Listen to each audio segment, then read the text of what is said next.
और अभी हम हैं गणेश बाग में। गणेश बाग करबी, जो चित्रकूट जिले का करबी मुख्यालय है, और यहीं पर गणेश बाग मौजूद है। तो गणेश बाग वाले रोड में चलकर महाराज जी की गुफा तक जाना पड़ता है। तो हम सबको आज रास्ता बताए दे रहे हैं। तो आप भी अगर महात्मा जी के दर्शन को आना चाहें तो आप भी आ सकते हैं। आज हम पूरा रास्ते का पता डाल देंगे। आप देख लीजिए, ये गणेश बाग है। देखिए, हम आ चुके हैं सिद्धपुर गांव, जो चित्रकूट जिला मुख्यालय करबी से होकर 4 किलोमीटर की दूरी पर है सिद्धपुर गांव, और यहीं से बांके सिद्ध जाने का रास्ता है। और हम सबसे पीछे वाले पहाड़ में हैं। हम कई पहाड़ क्रॉस करके आए हैं और चारों तरफ से हम घुमाकर दिखाई दे रहे हैं। महाराज जी, आप पीछे होते तो फोटो आता जाएगा। और हम सिद्ध गुफा आ चुके हैं। यहाँ तक कार भी आ जाती है। सिद्ध गुफा के नीचे हैं अभी।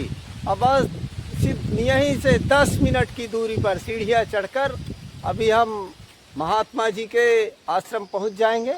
और आज हमारे साथ घाटमपुर, इधर महाराज जी हो जाए तो आपका फोटो दिखेगा, घाटमपुर उत्तर प्रदेश से आए हुए महात्मा जी ही हैं, जो चित्रकूट में रहकर तप और साधना करते हैं और बेचारे पेड़ों के नीचे पड़े रहते हैं। चढ़ाई तो खड़ी है, लेकिन सीढ़ी वही ऊपर तक बनी हुई है। कितनी खड़ी चढ़ाई है। और यहाँ खड़ी चढ़ाई चढ़ते चढ़ते हमें वहाँ जाना है। जहाँ थक जाओ वहाँ बैठ जाओ। खड़ी सीढ़ी होने की वजह से डायरेक्ट चढ़ाई चढ़ना पड़ता है, तो थोड़ा सा मुश्किल तो ही है। देखिए, दूसरे महात्मा जी थक गए हैं। कितना खड़ी चढ़ाई चढ़कर जाना पड़ता है। महात्मा जी की कुटिया का प्रवेश द्वार है। अब देख लीजिए, हम महात्मा जी की गुफा आ चुके हैं। चप्पल नहीं जी जी, नहीं, अंदर बंदर ले जाएंगे। तो महात्मा जी की कुटिया का द्वार है। महात्मा जी कहाँ है? महात्मा जी के सेवादार हैं। देखिए, प्राकृतिक पौराणिक गुफा है। प्राकृतिक पौराणिक गुफा है। यहाँ प्रभु श्री राम जी एक रात्रि के लिए आए थे। यहाँ बांके सिद्ध नाम के महात्मा जी रहते थे। देखिए, महात्मा जी की सब्जी रखी हुई है। रसोई दिखा रहे हैं। यहाँ हनुमान जी महाराज विराजमान है। और अब आप महात्मा जी की रसोई देखिए। महात्मा जी प्रसाद सिद्ध कर रहे हैं। महाराज जी, सब्जी में क्या बन रहा है? सब्जी मिक्स भाजी है। अच्छा, मिक्स भाजी है। वो देखते रहिए महात्मा जी की बांके सिद्ध गुफा, जो चित्रकूट एयरपोर्ट के नीचे है। एक गुफा यहाँ भी है।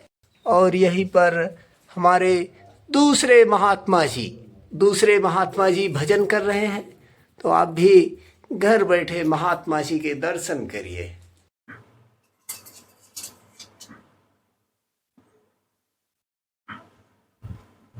राम जय राम जय जय राम, बोलो श्री राम जय राम जय जय राम, बोलो श्री राम जय राम जय जय राम, बोलो श्री राम जय राम जय जय राम। महाराज जी, आपकी सेवा में पहले फल। जय हो भगवान, जय सीताराम, जय हो भगवान, स्वीकार करो महाराज। और महाराज जी, मूंगफली दाने। जय जय जय जय जय। मूंगफली दाने महाराज जी। जय हो। ठाकुर जी के लिए मिश्री। जय हो प्रभु, स्वीकार करो। और ये महाराज जी मिश्री। जय महाराज जी, आंवला लड्डू। जय हो भगवान, जय जय, स्वीकार करो प्रभु। जय हो, जो भी है तरफ से। महाराज जी, ये हवन। जय हो, जय सीताराम, जय हो। और महाराज जी, ये मूंगफली दाल मोठ। जय, ये भी दाल मोठ महाराज जी। सीताराम। और महाराज जी, बिस्किट। सीताराम सीताराम, जय हो। महाराज जी, ये हरी सब्जी। जय हो। ये भी महाराज जी। जय जय सीताराम। महाराज जी, ठाकुर जी के चरणों में छोटी सी भेंट। जी जी जी भगवान। आप बांके सिद्ध गुफा के विषय में थोड़ा जानकारी दीजिए। कब से यहाँ ऋषि महात्मा रह रहे हैं? आखिर ये गुफा कब की है? कब से ऋषि महात्मा तपस्या कर रहे हैं यहाँ? देखो, ये पद्म पुराण में जो उल्लेख मिलता है उसके हिसाब से इसका 8-9 लाख वर्ष का रिकॉर्ड मिलता है। और हो सकता है कि ये पहले से गुफा हो, तो इसका कोई रिकॉर्ड नहीं है। ये आदनाद गुफा है, ऋषि मुनियों की तपोस्थली है। बाकी सिद्ध जी जो जिस टाइम भगवान राम यहाँ तपस्या के लिए आई है, तो बाकी सिद्ध मुनि जी यहाँ अपने शिष्यों के सहित में यहाँ इस आश्रम में रहते थे। और जैसे कि चित्रकूट के आसपास सभी ऋषि मुनि, कहीं अत्रि जी हैं, कहीं मंडप ऋषि जी हैं, कहीं सांडल ऋषि जी हैं, सभी का वास चारों तरफ रहा है। तो ये स्थान जो है बाकी सिद्ध मुनि का स्थान रहा है। वो अपने शिष्यों के साथ यहाँ रहते थे और एक अपनी तपस्या पर विशेष उनको अपना बल था।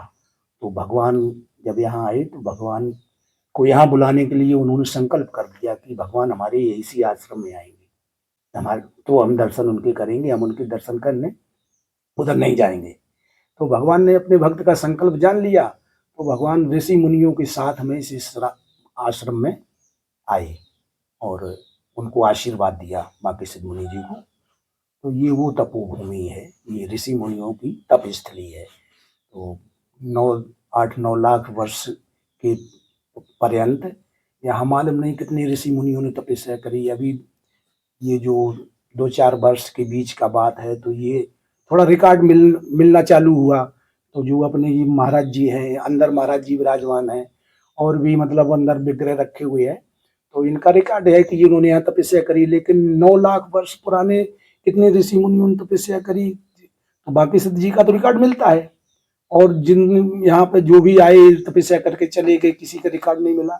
लेकिन अनुमान लगाया जाता है कि यहाँ से विशेष मतलब तपस्वी लोगों ने तपस्या करी है और जिनका रिकॉर्ड है उनके विषय में बताया जा सकता है। जिसका रिकॉर्ड नहीं हो, तपस्या करके चला गया, तो वो प्रभु जानते हैं। लेकिन ये तपोभूमि है, तपस्थली है।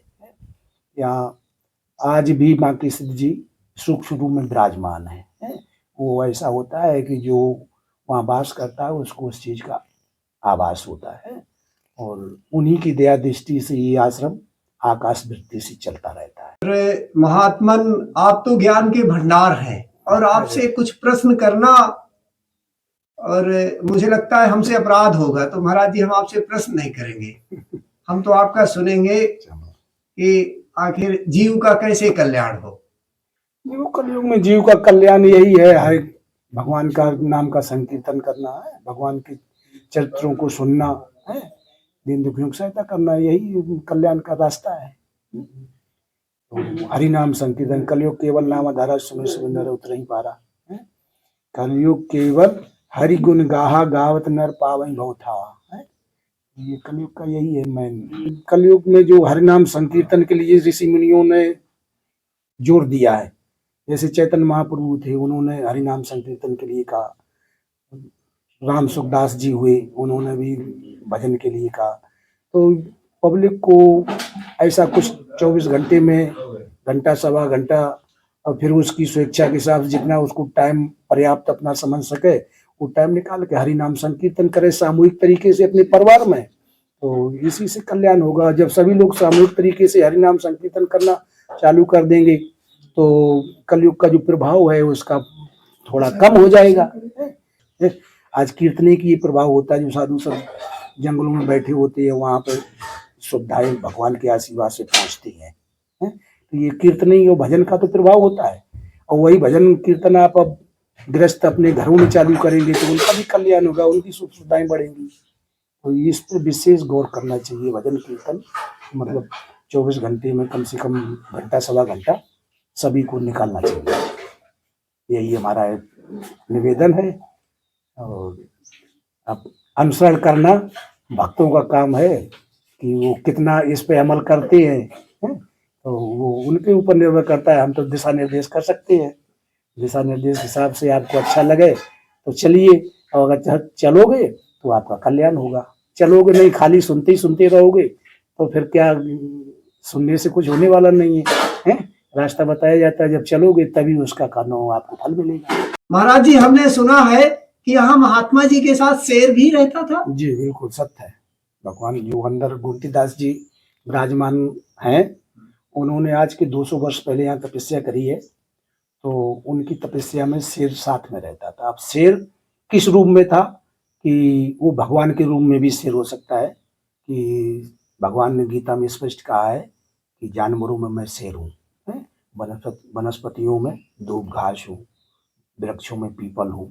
अपनी विभूतियाँ जो उन्होंने गिनाई हैं उसमें सिंह का भी अपना विभूति बताई है। तो अब वो उनके साथ में सिंह रहता था। अब सिंह किस रूप में था, तपस्या के रूप में था या भगवान के रूप में था, तो ये भगवान की लीला है, भगवान ही जान सकते।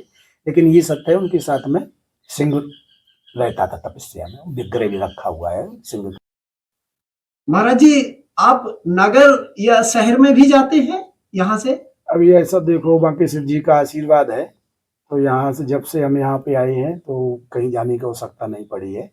और आवश्यकता पड़ जाए तो इसका ऐसा संकल्प नहीं, जाना भी पड़ सकता है, लेकिन यहाँ आने के बाद में अभी कहीं जाने की आवश्यकता नहीं पड़ी है। भगवान की दया से सब कुछ यहाँ सुविधा मुहैया हो जाती है और भजन पूजन के लिए भगवान हर एक तरीके से सहायता कर रही है। महाराज जी, आपसे प्रश्न करना तो अपराध ही होगा, लेकिन फिर भी महाराज जी, आप कितने दिन से इस गुफा में वास कर रहे हैं? हम लगभग हमारा हो गया 1.5-2 वर्ष हो गए। तो महाराज जी, भारत में इतनी जगह आपने भ्रमण किया, जी, लेकिन आपने गुफा ही क्यों चुना? क्षमा चाहते हैं। नहीं, हमने नहीं चुना, ये बांके सिद्ध जी का आशीर्वाद, उनकी प्रेरणा से हमें यहाँ आना पड़ा। हम अपनी उससे नहीं आए, हम तो इस आश्रम को एक बार ठुकरा के चले गए थे, लेकिन इनका एक ऐसा आमंत्रण था कि दोबारा फिर हमको यहाँ का आमंत्रण मिला और फिर हमें यहाँ वास करने के लिए भगवान ने प्रेरित किया। तो अब हम यहाँ पे हैं, जब तक उनकी दया दृष्टि है उनकी सेवा में लगे हुए हैं। और अगर उनकी जिस दिन दया दृष्टि नहीं होगी उस दिन वो कहाँ भेजेंगे, उनकी लीला है प्रभु की। महाराज जी, किसी ने आपको सताया? नहीं, हमें किसी ने नहीं सताया। तो फिर आप क्यों चले गए थे? देखो, ऐसा होता है कि ये एक साधु का अपना पवित्र रहने का कुछ तरीका होता है। ज्यादा जब पब्लिक संपर्क बनाने लगती है तो साधु अपने संपर्क तोड़ने के लिए स्थान छोड़ देता है। तो उससे क्या होता है कि जो कुछ मोह का लगता है तो दूसरी जगह चला जाता है, तो वहां फिर यहाँ का मोह कम हो जाता है। फिर दोबारा चाहे बेशक आ जाए, जितने ऋषि मुनि थे उनके 8-8, 10-10 आश्रम होते हैं, कभी नासिक चले गए, कभी उत्तराखंड चले गए, कभी कहीं चले गए, तो वो आसक्ति मेटने के लिए ऐसा करते हैं। इस वजह से, और वैसे द्वेष भावना की चीज नहीं, कोई परेशान नहीं करता। और जो थोड़ा बहुत अगर विघ्न आता भी है तो हम तो ये जानते हैं कि हो सकता है ये भगवान की प्रेरणा हो, और ये ऐसा कोई बात नहीं। देखिए, अपने हाथ से ही स्वयं महाराज जी सबको पंगत करवा के लिए ले लो। महाराज जी, ये क्या दाल है? ये आम पना है। अच्छा, आम का पना है।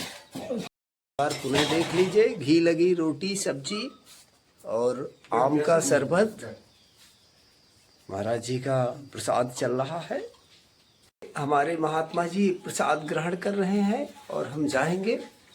और हम कहना चाहते हैं सबसे कि आप भी एक बार यहाँ दर्शन को आइए, क्योंकि महात्मा जी के बिना दर्शन के आपके चित्रकूट का चारों धाम अधूरा है। वृद्ध महात्मा जी बीमार हैं और महात्मा जी की तबीयत खराब रहती है। और चलिए महाराज जी, ये बांके सिद्ध आश्रम की गुफाएं हैं जो चित्रकूट एयरपोर्ट के नीचे है अभी हम, और इसके ऊपर भी एक गुफा है, उसके आपको हम दर्शन करवाएंगे। देखिए, ऐसे खड़ी चढ़ाई चढ़ना पड़ता है। ये काफी बांके सिद्ध है, और देखिए बांके सिद्ध की गुफा है और ऊंचाई में आ गए। और आप भी आइए यहाँ दर्शन को। और गुफाओं के अंदर इतनी ठंडक रहती है कि हम क्या बताएं, लगता है एसी चल रही है। अब बाहर तो इतनी गर्मी है, इतना टेम्परेचर है कि बर्दाश्त करना मुश्किल हो रहा है। ऐसा कुछ दृश्य है बांके सिद्ध गुफा चित्रकूट एयरपोर्ट के नीचे आश्रम का। अभी जहाँ हम ऊपर खड़े हैं, लेकिन नीचे इसके पोल है, पूरी गुफा है। अभी हम गुफा के अंदर ही थे। आप देख लीजिए, ऐसा कुछ दृश्य है बांके सिद्ध आश्रम के ऊपर चारों तरफ का। जी, अब हमारे गुफा के भी दर्शन हो गए, महात्मा जी के भी दर्शन हो गए। अब हम जाएंगे लौटकर चित्रकूट। और आज आनंद आ गया। और हमारे साथ 2 सहयोगी महात्मा जी भी हैं अगर महात्मा जी नहीं होते तो हम सेवा भी नहीं कर पाते, क्योंकि यहाँ सामान ढोकर लाना बड़ा दुष्कर कार्य है। अकेले हमारे बस का नहीं था, तो हमारे महात्मा जी का भी सहयोग मिला, तभी सेवा संभव हो पाई है, नहीं तो संभव ही नहीं हो पाती। और हम फिर पुनः कहते हैं आपसे कि आप भी कभी जब भी चित्रकूट आए दर्शन को, तो हमने पूरा रास्ता डाला हुआ है। आप चित्रकूट जिले का जो करबी मुख्यालय है, करबी मुख्यालय से गणेश बाग रोड, और गणेश बाग रोड से थोड़ा आगे आएंगे तो 2 किलोमीटर दूर तो सिद्धपुर गांव पड़ता है। सिद्धपुर गांव में आप किसी से पूछ लेंगे हमें बांके सिद्धाश्रम जाना है, तो महाराज जी की कुटिया का आपको पता बता देंगे। तो यहीं आपको आ जाना है, नीचे तक कार भी आ जाती है, और उसके बाद आप सीढ़ियाँ चढ़कर आ जाओ। हमें तो आज यहाँ की यात्रा करके बहुत आनंद आया। और हम फिर कहते, जब हम सिद्ध संतों के दर्शन करते हैं तो हमें तो ऐसी अनुभूति होती है कि लगता है जैसे परमात्मा मिल गए। तो हमें तो महात्मा जी में भगवान का ही रूप दिखता है, और हमारा तो जीवन धन्य हो गया महात्मा जी के दर्शन करके। और आप भी, हम तो कहते हैं आप भी दर्शन का लाभ उठाएं, महात्मा जी की दर्शन का लाभ उठाएं। जैसे आज हमारे कानपुर से आए महात्मा जी ने, महात्मा जी को दर्शन करने का सौभाग्य प्राप्त हुआ, तो आप भी आएं महात्माओं के दर्शन को। और हम धीरे धीरे करके कोशिश रहेगी 1-2 साल के अंदर कि हम जितने भी पहाड़, गुफाएं, कंदराएं सबका पता डाल देंगे, ताकि जो जिसको अच्छा लगे, जिनकी जहां श्रद्धा हो, तो आप भी अपना फैमिली के साथ, परिवार के साथ आइए, महात्माओं को दर्शन करिए। और आपको अच्छा लगता है तो रुक भी सकते हैं। और महाराज जी बहुत अच्छे हैं, भोजन भी सबको करवाया। हम बिना बताए आए थे, लेकिन महात्मा जी को पता चल गया था कि कोई आने वाला है, तो उन्होंने 3-4 मूर्ति के लिए भोजन एक्स्ट्रा बना कर रखा था। और आज बहुत आनंद आया। और हम तो यही कहेंगे कि आप भी आएं, दिव्य स्थान है। जब आप आएंगे तो आपको लगेगा कि हम किसी दूसरे लोक में आ गए। माँ जी, आपकी सेवा में छोटी सी भेंट। चलो ठीक है, जो है आप आप तो भी सेवा करते स्वीकारिए। रहते हो।